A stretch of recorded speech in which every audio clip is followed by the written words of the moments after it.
প্রবাসীদের পাশে দাঁড়ালেন সেনাপ্রধান, মহাচাপে পড়লেন বাংলাদেশ সরকার। বিস্তারিত রয়েছে ভিডিওতে, আপনারা দেখতে থাকুন।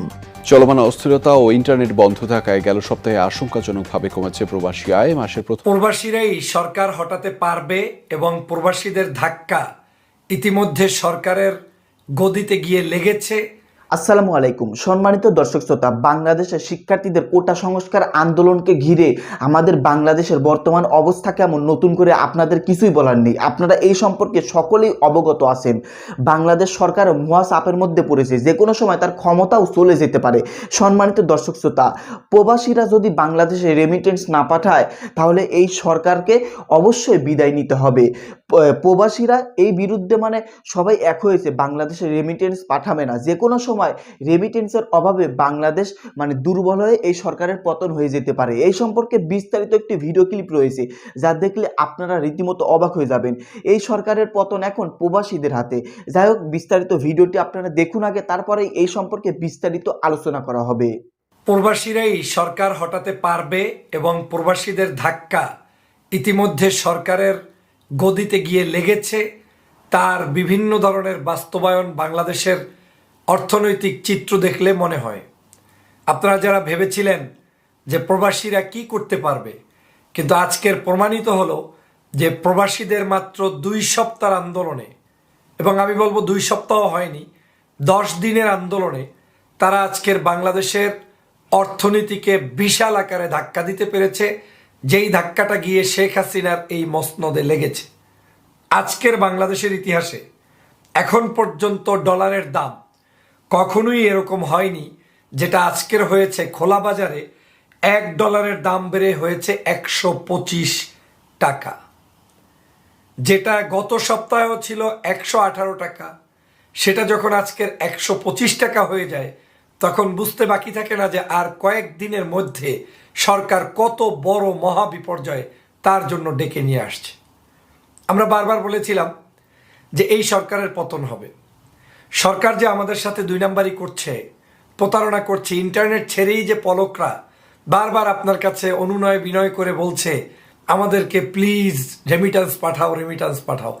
এই রেমিটেন্স ছাড়া যে শেখ হাসিনা ভিখারি, সেটার আজকের প্রমাণ দিচ্ছি আপনাদেরকে। আপনারা দ্রুত লাইভটি, আমার এই বক্তব্যটি জাতির কাছে পৌঁছে দেওয়ার জন্য শেয়ার করবেন, জানাবেন এবং মানুষকে উজ্জীবিত করবেন যাতে করে বাংলাদেশে কোনো রেমিটেন্স না পাঠায়। আজকের প্রথম আলোর রিপোর্ট থেকে বলছি। প্রথম আলো এই মুহূর্তে এই রিপোর্টটা করেছে, আজকের দিনের রিপোর্ট একেবারে আপনাদের জন্য।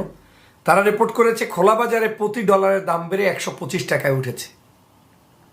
দেশে খোলা বাজারের নগদ ডলারের দাম হঠাৎ অস্থিরতা শুরু হয়েছে। ঢাকার খোলা বাজারে প্রতি মার্কিন ডলারের দাম বেড়ে 124-25 টাকায় উঠেছে। 2 সপ্তাহ আগেও ডলারের দাম 118-19 টাকার মধ্যে ছিল। খাত সংশ্লিষ্ট ব্যক্তিরা অবশ্য মনে করেন ব্যাংকিং চ্যানেলে রেমিটেন্স বা প্রবাসী আয়ের প্রবাহ কমে যাওয়ার কারণেই মূলত খোলা বাজারের প্রভাব পড়ছে। খোলা বাজারের ব্যবসায়ীরা বলছেন, দেশে ফেরার সময় প্রবাসীরা নিজেদের সঙ্গে করে যে ডলার নিয়ে আসেন সেগুলো খোলা বাজারে বিক্রি হয়, কিন্তু বর্তমান পরিস্থিতিতে বিদেশ থেকে মানুষ আসা কমে যাওয়ায় ডলারের সরবরাহ কমেছে। এতে ডলারের সংকট তৈরি হয়েছে, ফলে দাম বেড়ে গিয়েছে। আজকে দেখেন, প্রবাসীদেরকে যারা গুরুত্বহীন মনে করেছিলেন, তারা যে কতটা গুরুত্বপূর্ণ হয়ে উঠেছে তা আজকের এই জায়গা থেকে আপনি পেয়ে গেলেন। দেখেন, খোলা বাজারে 2 সপ্তাহ আগে প্রতি ডলার 18-19 টাকা, 118-19 টাকা ছিল, যেটা নগদ ডলারের দাম কয়েক মাস ধরে এরকম ধারাতেই ছিল। কিন্তু ছাত্রদের যে আন্দোলন হয়েছে, তবে ছাত্রদের আন্দোলনের পর গত সোমবার তা বেড়ে 122 টাকায় ওঠে, যা গতকাল 125 টাকায় ওঠে। চিন্তা করে দেখেছেন, রাজধানীর মতিঝিল খোলা বাজারের বিক্রেতা শাহজাহান বলেন, হাতে হাতে যে ডলার আসছে তার দাম চড়া হয়ে মঙ্গলবার 124 টাকার উপরে উঠেছে, কারণ ডলার যোগান কমে গেছে। এদিকে ব্যাংকগুলোতে খোঁজ নিয়ে জানা গেছে তারা আগের দামেই ডলার বিক্রি করছে। বেসরকারি সিটি ব্যাংক এবং রাষ্ট্রমালিকানা জনতা ব্যাংক প্রতি ডলার 118 টাকায় বিক্রি করছে। তবে ব্যাংকগুলো পরিচিত গ্রাহক ছাড়া অন্যদের কাছে তেমন ডলার বিক্রি করছে না। ডলার তারা কিছু কিছু বিক্রি করছে, কিন্তু সেই ডলার এখন একেবারে নির্দিষ্ট কিছু গ্রাহক ছাড়া কারো কাছে তারা বিক্রি করছে না। তার মানে কি হয়ে গিয়েছে যে ডলার এত সংকট শুরু হয়েছে এবং ডলারের দাম এমনভাবে আজকের বাংলাদেশের টাকার দামে বৃদ্ধি পেয়েছে, তা দিয়ে আজকের বাংলাদেশের সরকার এখন হিমশিম খাচ্ছে। দেখেন, প্রথম আলো বলছে প্রবাসী আয়ের ধাক্কা। দেশে গত সপ্তাহে প্রবাসী আয় আসা উল্লেখযোগ্য পরিমাণে কমেছে। 21 থেকে 27 জুলাই 7 দিনে প্রবাসী আয় এসেছে মাত্র 13,80,00,000 এর মধ্যে 19 থেকে 23 জুলাই সময়ের সরকারি ছুটি ও সাধারণ ছুটির কারণে ব্যাংক বন্ধ ছিল। এছাড়া টানা 5 দিনের ব্রডব্যান্ড ইন্টারনেট ও 10 দিনের মোবাইল ইন্টারনেট সেবা ছিল না। পাশাপাশি 19 জুলাই রাত থেকে কারফিউ জারি হয়েছে। আজকের কেন্দ্রীয় ব্যাংক প্রবাসী আয় সংক্রান্ত হালনাগাদ প্রতিবেদনে দেখা গেছে চলতি মাসের প্রথম 3 সপ্তাহে 40-50 কোটি ডলারের প্রবাসী আয় এসেছিল। এর মধ্যে 1-20 জুলাই 142 কোটি 93 লাখ ডলার আর 27 জুলাই পর্যন্ত 156 কোটি 74 লাখ ডলারের প্রবাসী আয় এসেছে। বাংলাদেশ ব্যাংকের অন্য একটি সূত্র জানায় 1 থেকে 28 জুলাই সময়ে প্রবাসী আয় এসেছে 165 কোটি 70 লাখ ডলার। চলতি সপ্তাহে প্রবাসী আয় বাড়বে এমনটা তারা আশা করছেন, কিন্তু তাদের আয় আসার সম্ভাবনা নেই। আপনারা জানেন জুলাইতেই $1 বিলিয়ন কমেছে মাত্র 15 দিনে। এই জুলাই মাসের মাত্র 15 দিনে কমেছে $1 বিলিয়ন। আচ্ছা, আপনারা জানেন যে বাংলাদেশে গত কয়েকদিন পর্যন্ত এ নিয়ে রিপোর্ট পত্রিকায় প্রকাশিত হচ্ছে এবং সবাই কিন্তু এই রিপোর্টটা বারবার বলেছে যে প্রবাসীর আয় আসা কমেছে। গেল সপ্তাহে এসেছে মাত্র 13,80,00,000 ডলার। এটা যখন বলছি 29 জুলাইয়ের পত্রিকায় পাবলিশড হয়েছে। তারপরে আপনার এর আগে 6 দিনেও আসেনি একদিনের সমান প্রবাসীর আয়।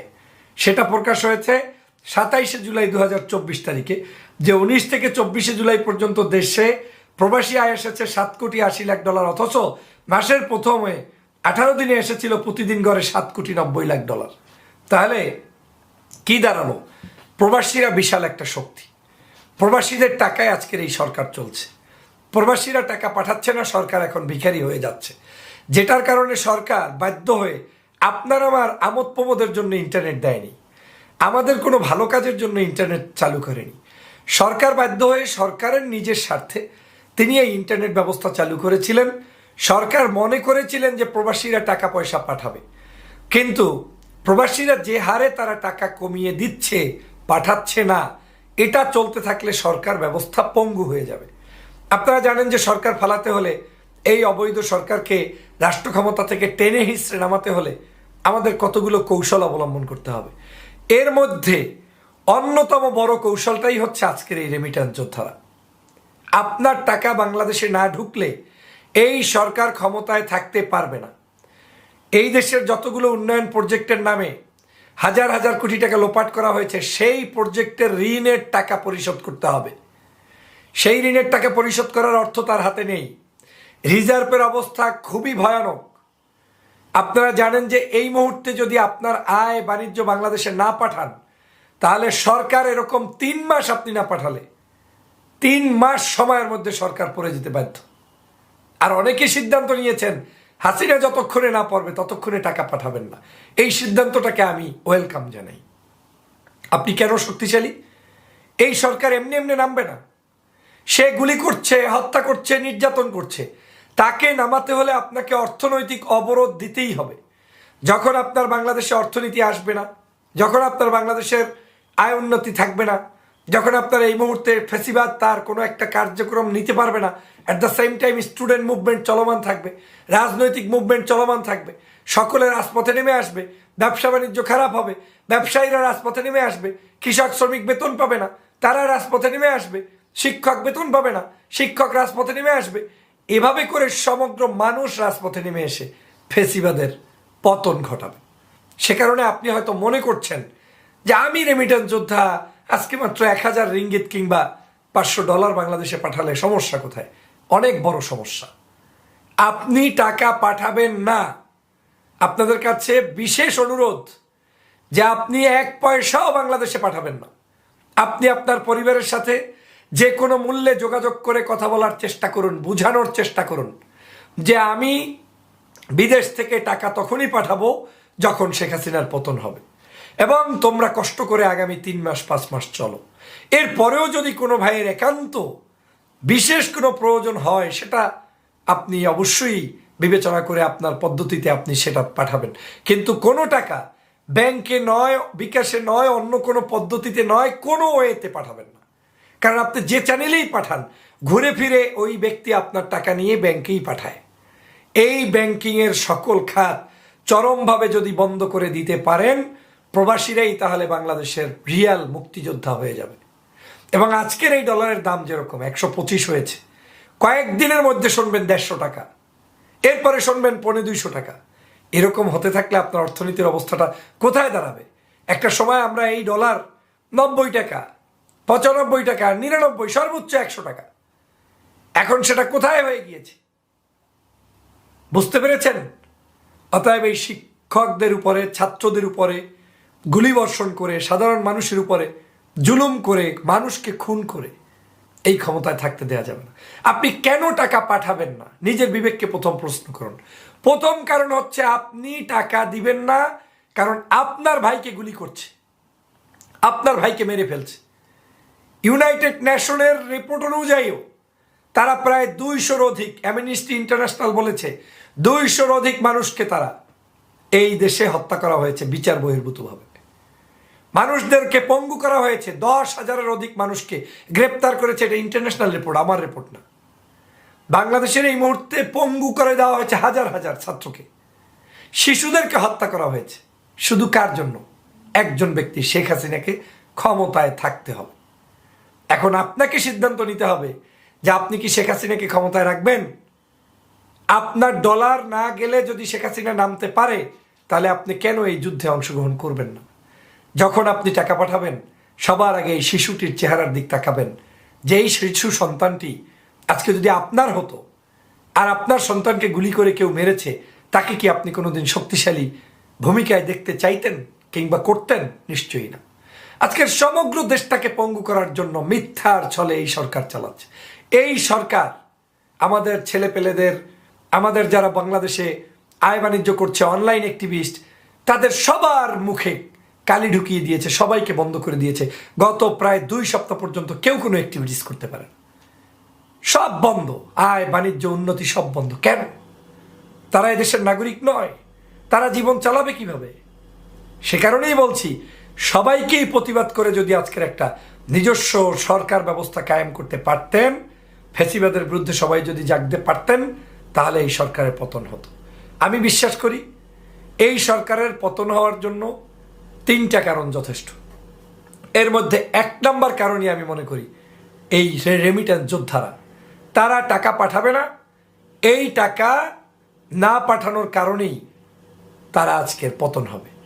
দ্বিতীয় কারণটা হতে পারে বাংলাদেশের শিক্ষার্থীদের উপরে যে আন্দোলনরত অবস্থায় তাদের উপরে যে গুলিবর্ষণ করে মানুষ হত্যা করেছে, এইটার জবাব আওয়ামী লীগকে দিতে হবে। এই কারণেও তাকে পতন হবে। আর অন্য পাপ তো আছেই। আর তৃতীয় হচ্ছে বিশ্ববাসী আজকে জেগেছে, বিশ্ব মিডিয়া জেগেছে, বিশ্ব রাজনীতিবিদ জেগেছে, সে কারণেও এই সরকারের পতন হবে। অর্থাৎ সরকারের পতন হবেই ইনশাল্লাহ। আপনাকে শুধু রেমিটেন্স পাঠানোটা বন্ধ রাখতে হবে।